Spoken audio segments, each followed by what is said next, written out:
Hey everyone, welcome. It's Baron. This video is going to be on a topic many beginners struggle with, and while plenty of content creators have put together guides on this before, I got a request for one and figured I would put my spin on it. And that topic is the Atlas of Worlds, the central pillar of the post-campaign gameplay loop. What is it? How do you interact with it? What does it mean to advance your Atlas? And how and why should you do so? Much like I said in my Currency for Beginners video, this is another one of those topics that is pretty dense and confusing to a beginner, while simultaneously being key to understanding and succeeding in the endgame of Path of Exile. While there are some things you can farm in the endgame that don't require running maps within the Atlas, they are few and far between, and the vast majority of farming is done on the Atlas. So I'm going to divide the video into the following sections with timestamps in the description.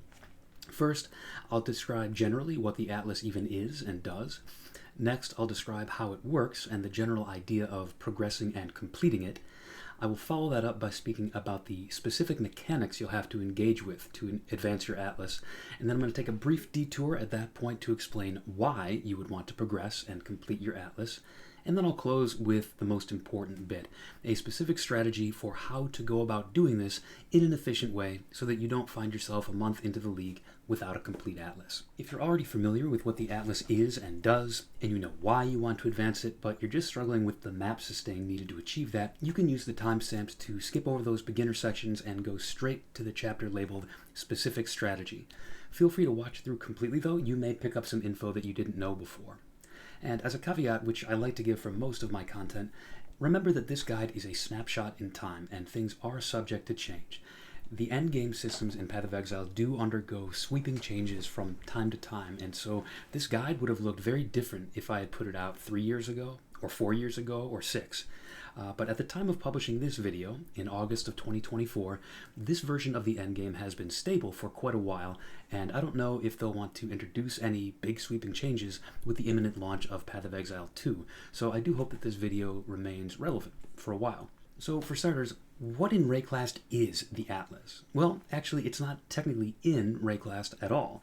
The Atlas of Worlds is a map of maps in other dimensions.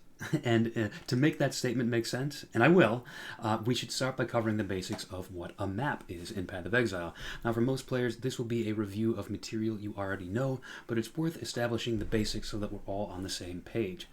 A map can actually refer to one of two very closely related things.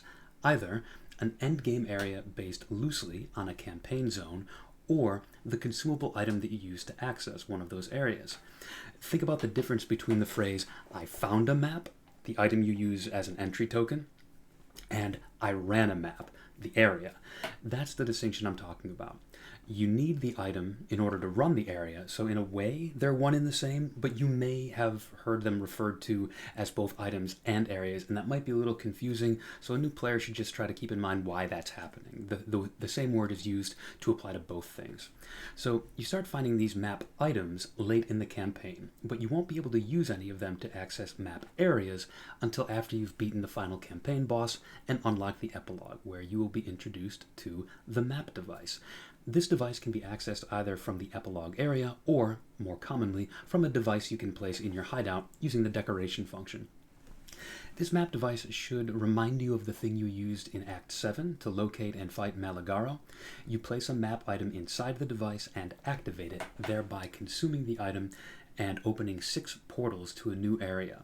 Once all 6 portals are gone, you can no longer go back to that area. You would need a new map item to start over. That campaign mechanic was designed to sort of mentally prepare you for this endgame activity, but it's not like you need to go back to that map device in the campaign. It doesn't work for anything else. We can just stick to our hideout. Nice and easy. The map device has been introduced by different non-playable characters over the years, but at the time of publishing this video, you will be shown the ropes by an NPC named Commander Kirak. He's leading these exploratory missions into strange alternate worlds, chasing down mysterious, powerful creatures. These alternate worlds are the in-story explanation for what you're doing when you go into a map, though of course, in practice, this is just a nice excuse to have a wide variety of areas to choose from to grind endgame content, while keeping it reasonably fresh. Speaking of keeping it fresh, there are over 100 specific map layouts during any given league. You can see represented on the screen right here. Though the particular layouts available do vary somewhat from league to league, as do their location on the atlas, the exact rotation is always announced during the patch notes just prior to league start. A specific map's internal layout, once you're in the area, can vary slightly, but only slightly. The overall theme and some general rules for a map's layout will stay the same every time you access it, but the precise layout, the exact way you go, is slightly varied around that central theme. It works just like campaign zones, which you've probably noticed are slightly different every time you access them. The normal maps you're going to be encountering, the map items, all have a rarity level like any other item, and they can be modified like any other item with crafting currency. Things like orbs of transmutation and orbs of alchemy.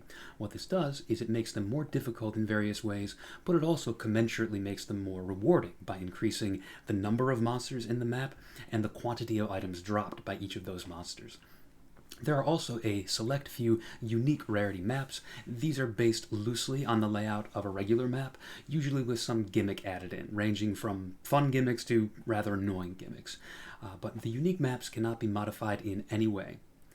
On the topic of modification, as you get deep into the endgame, you will find additional ways to modify and supplement non-unique maps to make them even more rewarding and difficult, but that is a bit outside the scope of this video, just wanted to mention it. What we want to focus on is that these maps can all be viewed on the Atlas of Worlds, as seen here, a sort of loose navigational chart. Like I said, a map of the maps. The location a map falls on the atlas is important for a couple of reasons. First of all, easier maps are down here along the bottom. Just show that these have white icons here. So tiers 1, 2, 3 here along the bottom with the white icons, moving up gradually through the yellow icons, the mid-tier maps, all the way up to the red tier maps, and the top tier of 16 is, under normal circumstances, the highest tier that a map can be. There is a special hidden tier 17 of maps, but those don't appear on the atlas and they're not accessed in the same way as everything else, so we're not going to spend too much time talking about those. In terms of the difficulty of these maps, it is expected that a character who could beat the campaign should be able to contend with a tier 1 map pretty easily, at least once they fix their resistances following the penalty you get at the end of the campaign. But, of course, difficulty gradually ramps up so that tier 16 maps way up at the top are substantially difficult content which take a well-planned build to run successfully. So, as you gradually work your way up the atlas, it will get harder as you go. And moving up the atlas actually brings us to the second reason that the location of a map on the Atlas of Worlds matters. Namely, that under normal conditions, the only way you can find a new and different map is by their location on the atlas. Outside of tier 1 maps, which can drop anywhere, that's why you start finding them in the campaign, all other maps drop in very restricted locations at first. Until you complete a specific map layout, you can only find the items to enter that map layout while you are in an adjacent map on the atlas, connected by these lines here, these dotted lines. It's important to note that this is the only function of these lines. This can be very confusing, or a little confusing if you're quite a new player. These lines just represent which maps are related to one another and can therefore drop as items inside one another before they're completed. When you are in a map, it's not like you can cross over to another map. You can't follow a bridge or a door or a portal or anything like that. A map is kind of its own self-contained thing. So although these lines might make it look like you could actually travel from one to the other, they don't. They just tell you about which maps can naturally drop in which other maps. They're all separate items and all separate areas. Once you complete a specific type of map for the first time, you can then find its entry token item anywhere. But prior to that, you have to either be in an adjacent map area to find it. So if you were in Dunes, for example, you could find bog maps, and you could find scriptorium maps, and you could find armory maps, even if you had never completed those maps before. That's how this particular league's atlas is set up. We're also going to be talking about some shortcuts and ways around this restriction, and that's going to be important because that's crucial to advancing your atlas in an efficient way. You really don't want to be running the same map over and over, running 10 dunes in a row, trying to find bog and trying to find armory. That is going to be tedious, and there are some ways around that, which we're going to talk about in the specific strategy section. Now, when we talk about advancing the atlas, we're typically talking about completing more distinct types of maps on the atlas. You can see I've got 115 out of 115 here is the number that I've completed. And then also increasing their tiers of difficulty, which we'll talk about in a minute.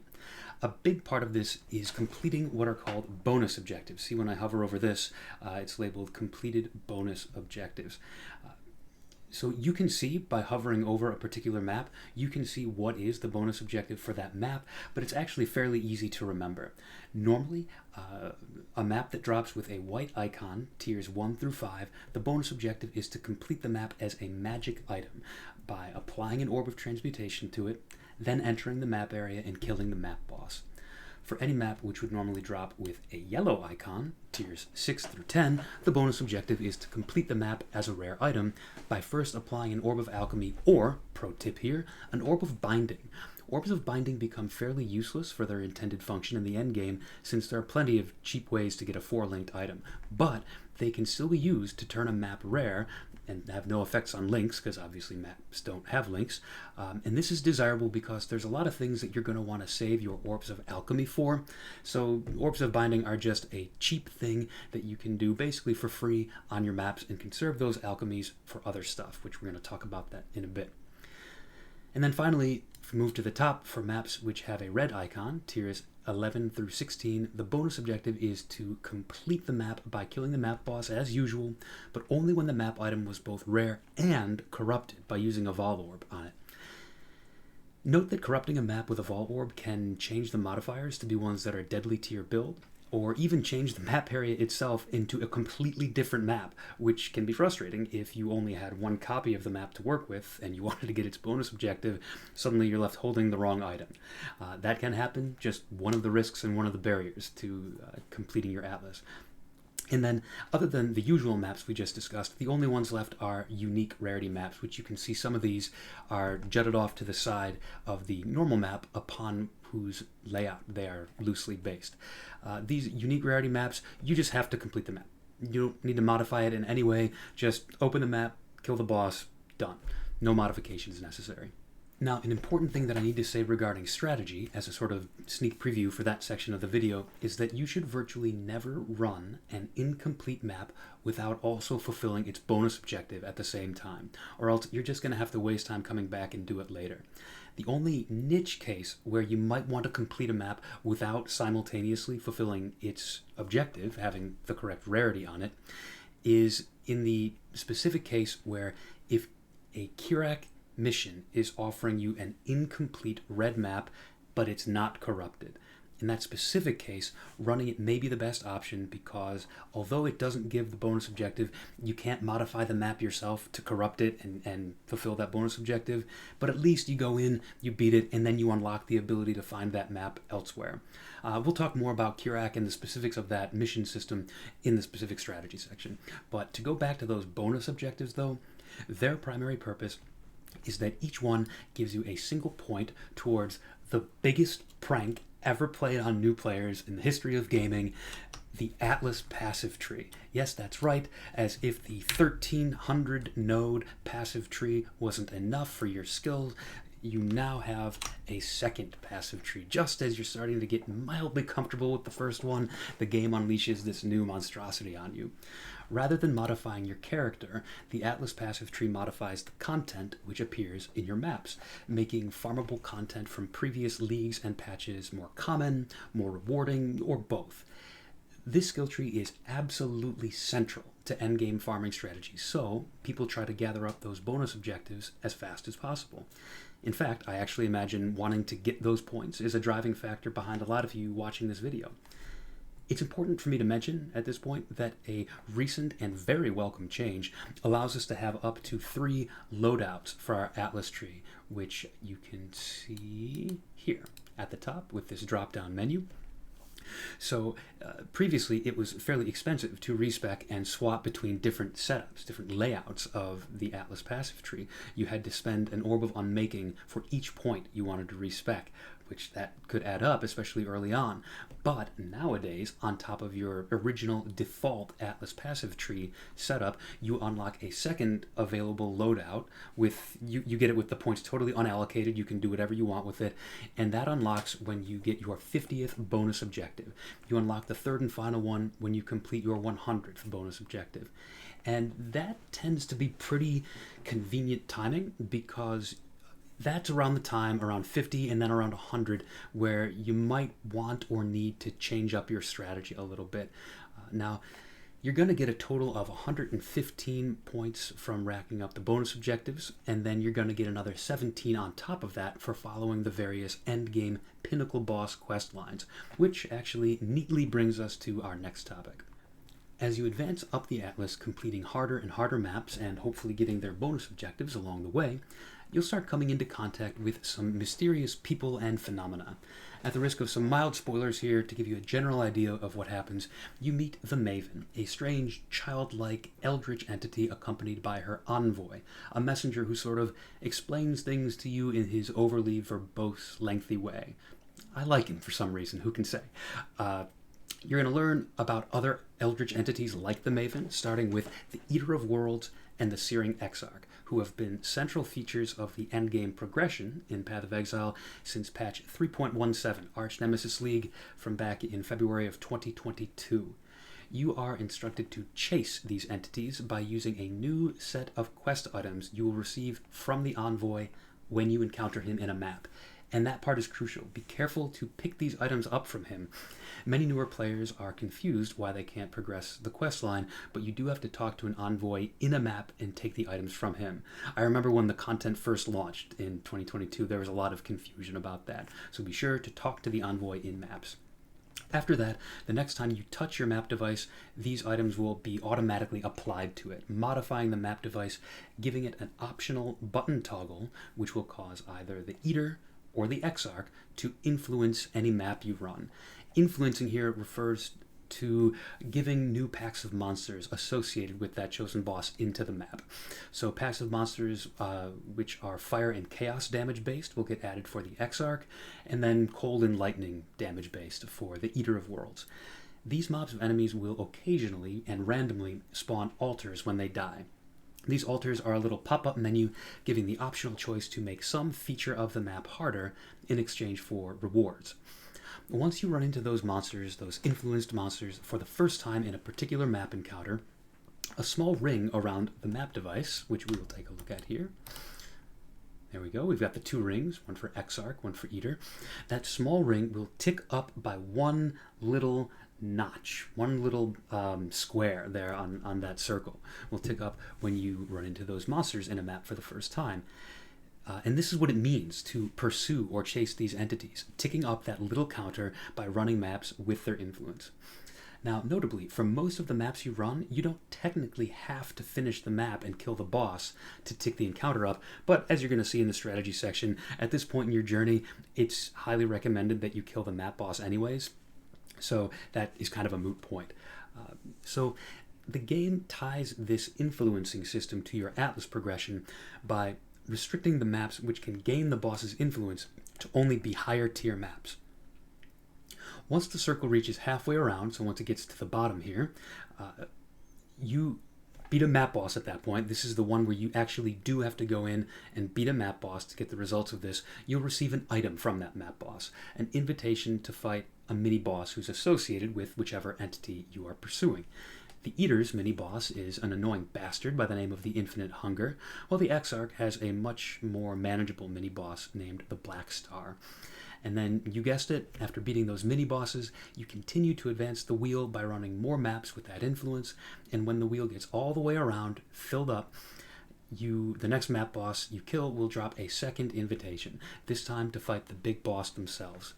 It's worth noting that this first time you get an invite to fight the boss, it is a quest item, labeled in green, it's unmodifiable, it's untradeable, you've got to use it yourself as is.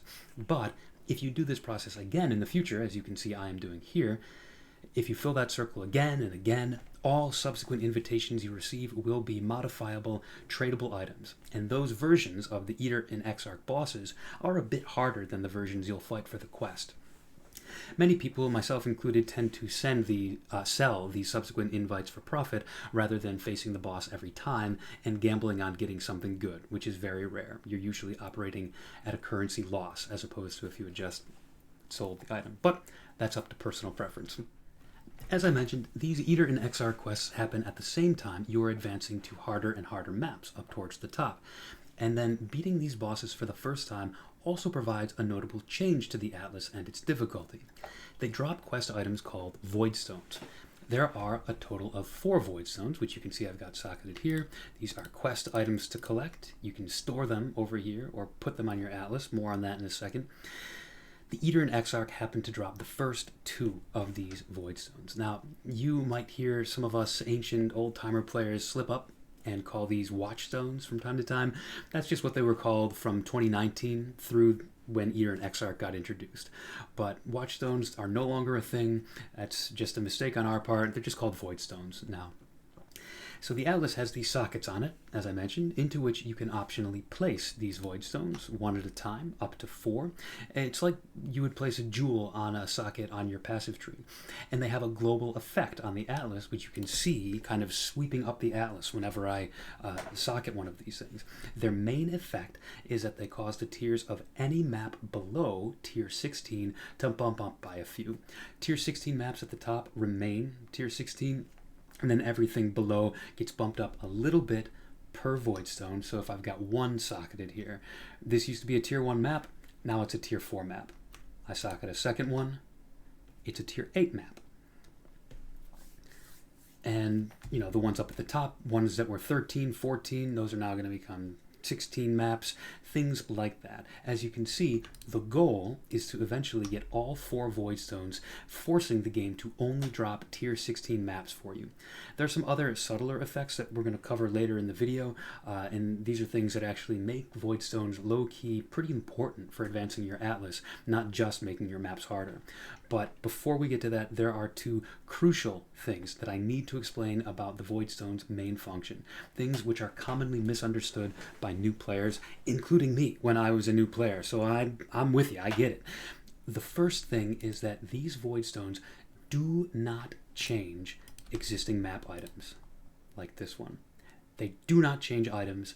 They do not change the area you access when you use those items.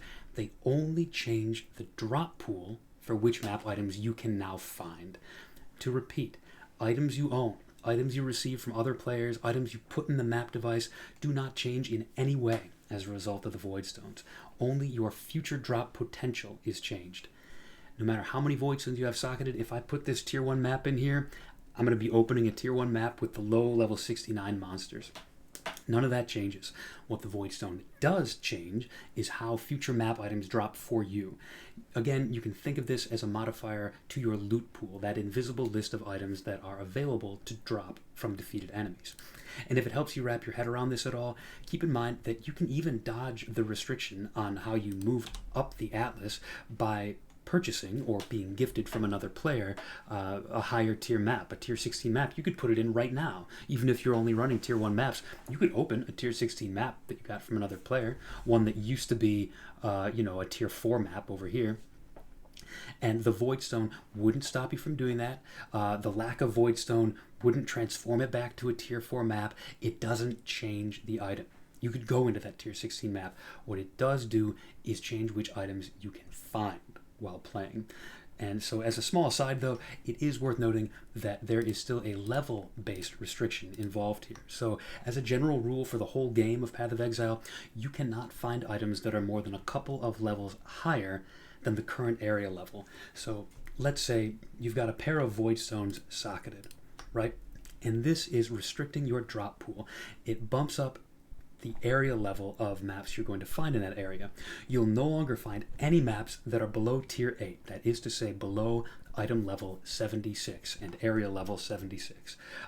So the reason that's important is because if you were to go back to a tier 1 map with an area level of 69, You've restricted it with these Voidstones so that you can't find level 69 or level 70 maps anymore. So if you're following along, you're probably guessing correctly. That means you can technically lock yourself out of being able to find any maps at all. Zero, if you do this. Like, not that it would come up often. Few people are going to be socketing Voidstones and then running those low tier maps. But it is worth keeping in mind that that is a thing that can happen, just to kind of help you understand how this whole thing works. But the second thing that's crucial to mention about this map tier advancing through Voidstone system has to do with the Atlas passive tree, which I briefly described earlier. And this thing relates to these nodes on the tree, which, if you allocate them, cause maps to have a chance to drop as a tier higher. So, like, where's our friend? How about this one? To become one tier higher. This is what's important. Prior to completing the Atlas, it's pretty intuitive why these are nice, why these are important. It's just a good way of working up towards the top of the Atlas faster. You're finding those higher tier maps quicker. But once players get all 4 Voidstones, a newer player will frequently say, hey, I've got all 4 Voidstones, all my maps are dropping as tier 16s now, shouldn't I unallocate these nodes? These seem worthless. There's no higher tier for the map to drop as. Ignore tier 17s for the moment since they aren't influenced by the Voidstone system. But the short answer is still no. You should not necessarily unallocate these nodes concerning map drop tier. See, the way the game handles map drops behind the scenes is kind of interesting. When you socket these Voidstones and cause maps to only drop as higher tiers, the game is actually still rolling the dice behind the scenes and checking whether it would have dropped any lower tier maps from a monster. So if it rolls a yes behind the scenes, it's not going to show you anything, nothing visible happens, but it silently adds that fact to an invisible tally behind the scenes where maps of higher tier count for more towards the tally. So if you drop a tier 1 map, it counts a little bit. If you would have dropped a tier 11 map, it counts a lot more.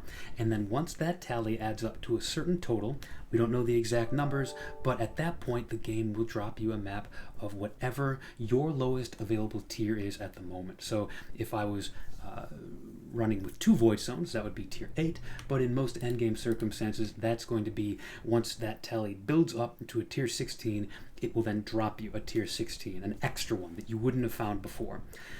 So this is called the map equity system, and this is the reason a lot of players retain those Atlas passive nodes well into the endgame. In any case, moving on. We've talked about 2 of the 4 Voidstones because they are the 2 most directly related to your progress on the Atlas. The last 2 don't have as much to do with it, and in practice most players skip the usual tedious steps needed to access them by simply buying entry tokens to the appropriate boss fights, or by paying a player with a stronger build some modest amount of currency to come in and carry them through the boss fight. This is often an efficient way to advance to better farming strategies, even if you intend to eventually go back and beat those bosses yourself later, just to say you did. The bosses in question are the Maven herself and the so-called Uber Elder, a fight that pits you against 2 previous endgame bosses simultaneously, the Shaper and the Elder. Unlike the Eater and the Exarch, it is possible to skip the usual steps needed to fight these bosses because the items used to access the fights don't have a mandatory quest version you have to complete first. You can just buy the items directly or follow someone else through their portal into the arena, and that wouldn't be possible with Eater and Exarch. Now, it is worth mentioning that if you wanted to access the Maven fight the old-fashioned way, that would involve putting a third type of influence on the map, this center button right here, and this allows Maven to witness the map bosses, kind of collect them up like Pokemon, and then later you will fight big groups of them all at once in her arena. Doing this repeatedly will let you build up items called Crescent Splinters until you build them up into a Maven's Writ, and that's just the name of the entry key that you need to access the Maven fight. The Uber Elder fight, that one's kind of outside the scope of this video since the mechanics of it are almost entirely unrelated to the Atlas, so I would advise you to take a look at a specific guide or poewiki.net if you're interested in that. So to shift gears a bit, let's back ourselves up and ask, why do you want to advance your Atlas? Get all these bonus objectives, socket these Voidstones, why bother? What's the use? Well, in one sense, this goes to the core philosophy of action RPGs or looters in general, and the answer is technically, you don't have to do anything. You can stop playing after the campaign if you want. You don't have to do anything. But if you've kind of bought into the general concept of the ARPG gameplay loop, run harder content to get better stuff, to run harder content, etc., and I frankly imagine you kind of get that, you kind of feel that if you're watching this video. In that case, advancing the Atlas is a crucial, even mandatory element. Sure, there are some niche strategies like Sanctum or Delve, which you could do with an incomplete or partially complete Atlas, but you would really be locking yourself into only a minority of what the endgame has to offer if you ignored advancing your Atlas. And that's the first major reason to do it. Even beyond that simple gear, harder content gear loop, there's just way more variety of stuff at the late endgame. Your build won't really take off until then. You won't fight most bosses until then. Lots of mechanics only become available or at least viable once you've got your Atlas nearly complete. So that's one good reason, because it's something interesting to do. It's a challenge. It unlocks cooler stuff. But then in terms of practical gameplay reasons, it pretty much comes down to three. First, your build or the strategy you want to run may benefit from using a specific type of map layout. Maybe an easy-to-find boss, or maybe tight corridors, or maybe wide open spaces, or a single straight line from beginning to end, or whatever it may be. And since the highest tiers of maps have the best loot, it's in your interest to have as many options available at tier 16 as possible, which you can only do by socketing all 4 of those Voidstones. This way you can have your choice of any layout without sacrificing map tier. It'll always be tier 16. This also means you can sell extra maps to other players who prefer different layouts at tier 16. The second practical reason is the bonus objectives and the Atlas passive points they give you. The Atlas passive tree does everything from making Legion Sergeants drop more stuff, to targeting which Einhar beasts you find, increasing the number of those beasts, make it easier to get desirable runes on the Alpha Incursion Temple, increasing the number of scarabs you find, improve the rewards of Eater and Exarch altars, give you more essences, and just a ton more besides. Like, look how much is here. So you would be farming with both hands tied behind your back if you didn't take advantage of the tree. And much like your character's skill tree, you will quickly find yourself starved for points needed to do the top tier strategies.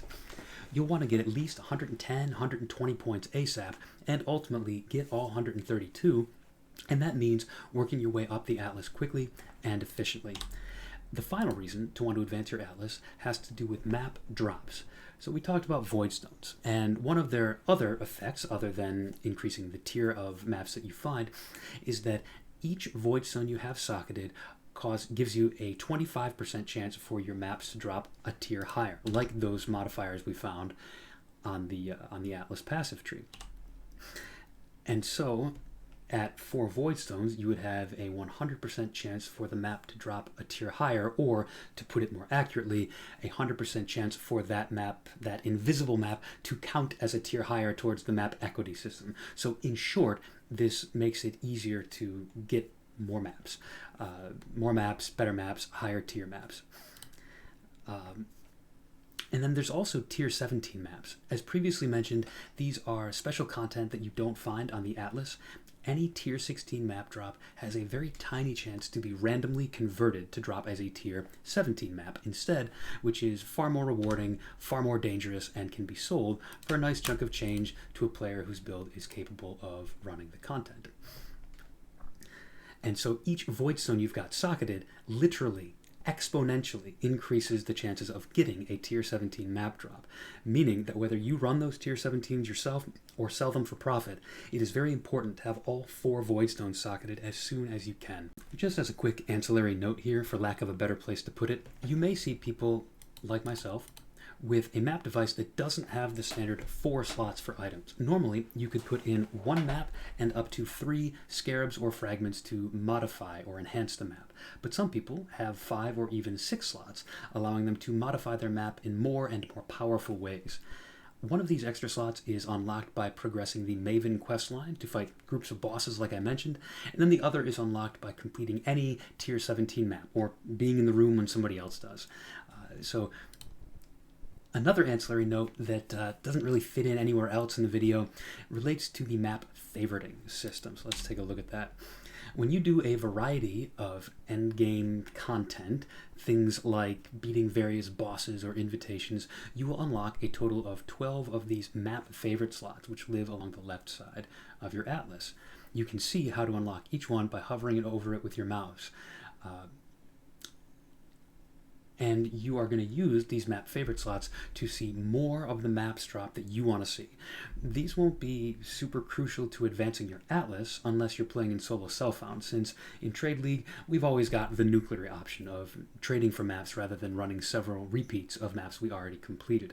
Though, as an aside, if you are in SSF, these favorite slots can be handy for targeting maps that are at a crossroads. So maybe you've got Armory, and you've already completed that one, but you have not completed Dunes, or Relic Chamber, or Carcass, or Vol Pyramid map. So if you're in SSF and you don't have the ability to buy these maps, you could favorite Armory, build up a bunch of those, and then run them on repeat trying to get the surrounding ones. Just an interesting thing to note.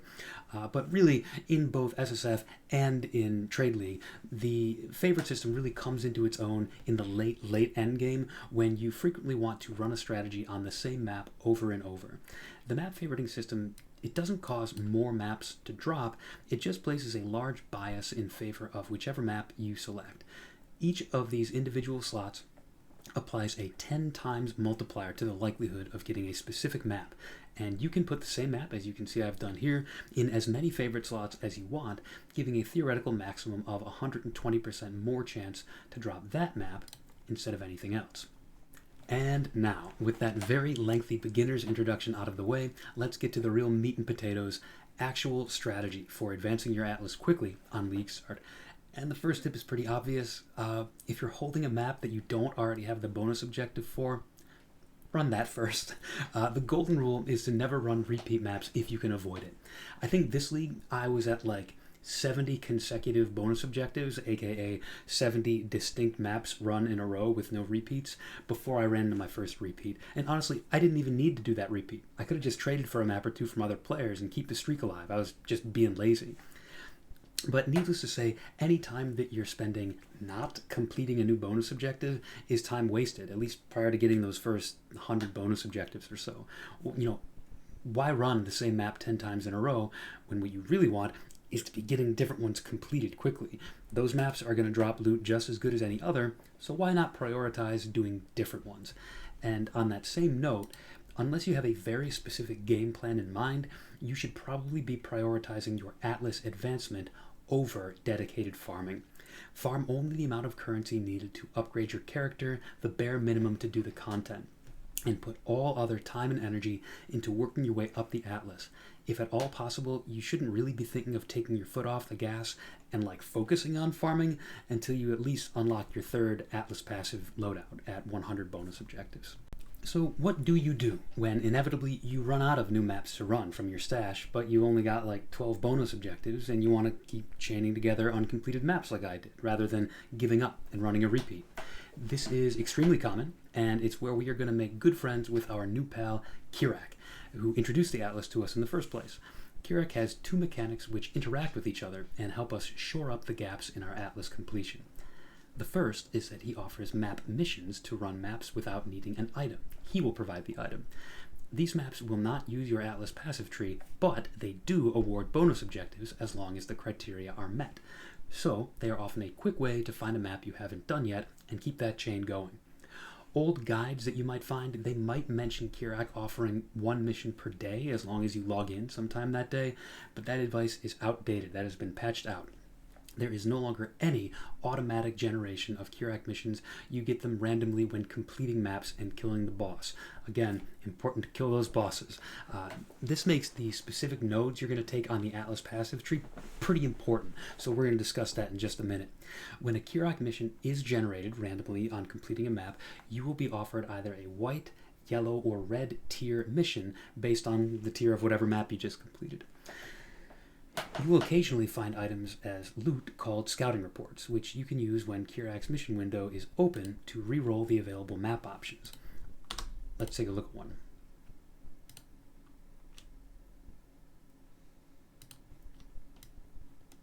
I go to Kirak, ask for the mission. Now, This is a little counterintuitive here, a little unintuitive for new players, since as you see, my inventory closed when I came over and talked to him. Now, if I have my inventory open and I talk to the map device, my inventory stays open. It's easy, it's intuitive. If I come over and talk to Kirak and ask for a mission, it makes my inventory go away. It's a little bit of a silly design decision because then you need to manually click, for me it's the I button on my keyboard, to open this up. This will allow you to use the Explorer Scouting Report or any of the other scouting reports that you find.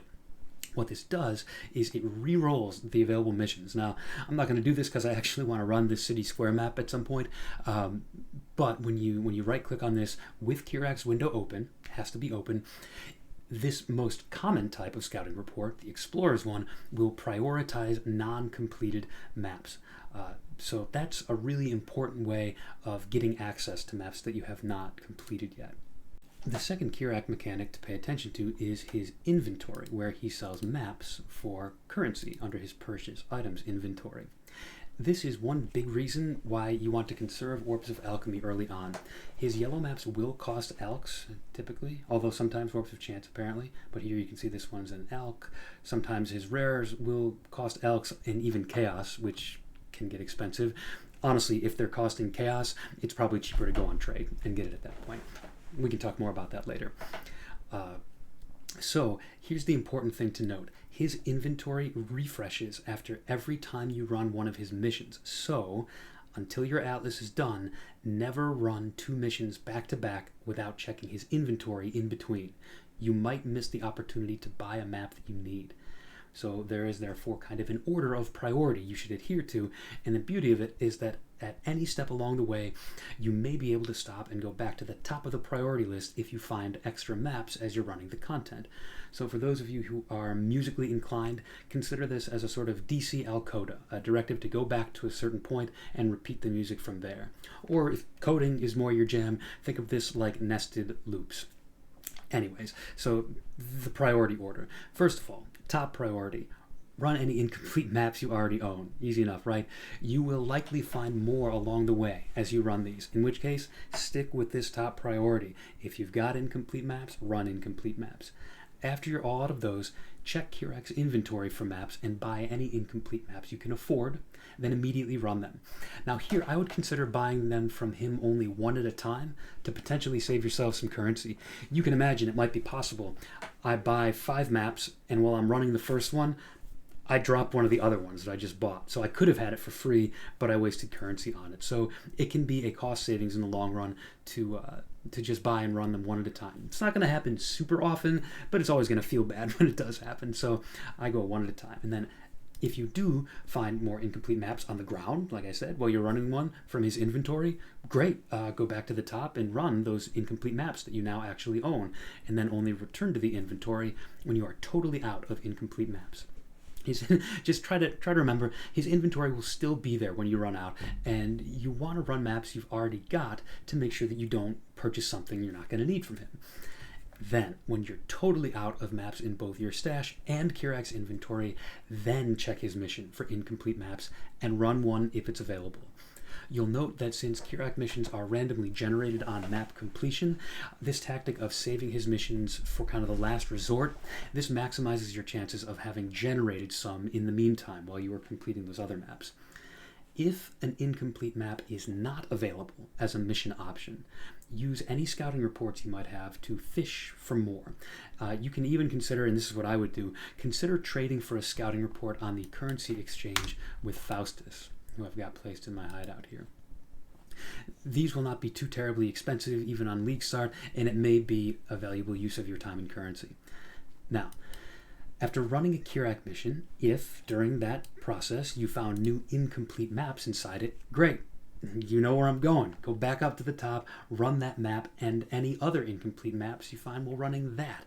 Resist the temptation to immediately run back to his refreshed inventory if you found something new. Always prioritize things you already own. But if you didn't get anything, go back to Kirak's purchase inventory and check for new maps now that it has re-rolled. If so, buy them and run them. And then repeat all that as needed. always prioritizing first your own maps, then Kirak's inventory, then his mission, being careful never to run a second mission until checking his refreshed inventory for incomplete maps and prioritizing those first. Look at his mission as a sort of last resort. Now, I recommend in the strongest possible terms using your first Atlas passive tree loadout to prioritize map drops, Kirak missions, and scouting report drops. Things like commissioned officer, things like solidarity. By the time you're doing anything else, by the time you want to be doing anything other than advancing your Atlas, you'll have already unlocked those second and third loadouts. So you really lose nothing by using your first loadout to prioritize completing your Atlas. So I'm going to pop up on the screen now an example of what your first 56 Atlas points could look like out of the total of 132. So this isn't even half of your first points. You'll notice I also target chance for the map to include Jun, since she is the Syndicate NPC, and you'll likely want to be unveiling as many of those veiled Syndicate items as possible at this point. Those are some powerful and important crafts. I also included shrines in this Atlas tree since they add more monsters, aka more chances to find maps, as well as, of course, increasing your character power and speed. So, this tree is nothing super official, I just whipped it together quickly, but it should be fairly close to efficient. You're also going to want to make sure that you are using Orbs of Alchemy on your maps, even if you're forced to cave in and run a repeat map that you already have the bonus objective for, because the item quantity that gives you will help you find more maps. Again, Alchemy Orbs put more modifiers onto a map. It makes it more difficult, but it also makes it more rewarding. It can drop more maps. Eventually, though, as I'm sure you run into if you've tried this before, no matter how much you prioritize Kirak and stick to those rules, even that will sometimes putter out. It's going to happen. So the first thing you might be able to do after that, which is cheap, is to use an Orb of Horizons on a map which you've already completed that layout. Check the natural tier of the map layout, aka the tier before Voidstones are applied, and check for any maps that you haven't completed yet. An Orb of Horizons is cheap, and it re-rolls a map into another map of the same tier. Most importantly, it can roll to a map you haven't completed yet. Let's take a look at an example. So I've got this estuary map, and I've got this Orb of Horizons, and I'm going to click. It goes and becomes a Castle Ruins map. It can only ever become a map that was natively at that tier 6 in this case. So there's only a few. Watch as I cycle between them. Castle Ruins, Colosseum, Castle Ruins, Shore, Defiled Cathedral, Belfry, Promenade, Estuary, Colosseum, Estuary, Shore, Promenade. You get the idea. But the most important thing about this is those can be maps that you haven't completed yet. And so if you have, for example, some tier 11 maps lying around for layouts you've already completed, and then you still got some tier 11s you need to complete, use Horizon Orbs on the extraneous already completed ones and try and find something else of that tier. Nice and cheap. After that, you have to either run repeat maps hoping to get drops, which I hate to do, or do what I described as the nuclear option. Trade maps from other players. This is one great reason actually to belong to a guild, since on League Start there's always a concerted effort to put your spare maps into the guild stash, like a leave a penny, take a penny tray. But if you don't belong to a guild, or if your guild doesn't have the map you need, you can use the official trade website to buy specific maps one at a time. Now yes, this can be a little tedious and expensive, especially with such limited currency early in the league, but the option is there if you need it. I find it helpful to do the chaos recipe in most leagues to afford things like this, though this league I was instead relying on my settlement shipping with Tujin to get bubblegum currency and afford occasional small expenses like this. The other option here is to use a site called POE map.trade, which lets you directly exchange maps one-to-one with other players trying to do the same thing, all without spending currency. I haven't played with it much myself, so I can't vouch for how widely used it is or how efficient, but this is another option to add to your tool belt. Remember, if you're buying maps on trade, treat it like Kirak's inventory and only buy one at a time. Always wait and see if you happen to find more incomplete maps to continue your streak without having to spend currency trading for more. So using this basic model should be plenty to get all of your non-unique maps completed with very minimal need to trade along the way. For myself, I would say depending on my luck from league to league, I probably average needing to trade for around 5 to 10 unique, non-unique maps at some point in the progression, and I don't think it's been more than 15 maps I've had to trade for in several years. And this often ends at the very end of the progression when I've completed 90% of the map, so it's very unlikely that I'm going to find something I haven't completed yet, and I've used up all my Kirak missions. At that point, I might be stuck with only like 5 maps left, and it's, you know, difficult to fish for those and find them if you don't have a Kirak mission and a scouting report to use.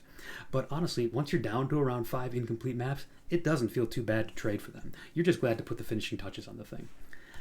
It is true, though, that you'll probably want to trade for the less common unique maps, but that can be a lower priority for later. You can also use other types of scouting reports to fish for these. And I guess the last point to address is that you may find that you are held up more by the difficulty of the content as opposed to just running out of maps. Obviously, the whole point of this exercise is that the maps gradually get harder as we go up, so if that means you start dying 6 times before beating the map boss, that stops you just as hard as not finding the map item in the first place. Maps only have 6 portals, then you're done. Needless to say, in part, the solution to this is to be sure to pick a good league starter. You want to be able to get through these maps without investing too much into your character. But look, sometimes that's just not the way things go, right? My general advice, if it gets to that point, is not to re-roll to a new character unless things are catastrophically, irreparably bad, or would take more than like 10 to 15 divines to fix. Rerolling, it takes a long time, it eats valuable currency to gear up a new character, and honestly, you should be able to scrape together a bit of currency to fix your current build.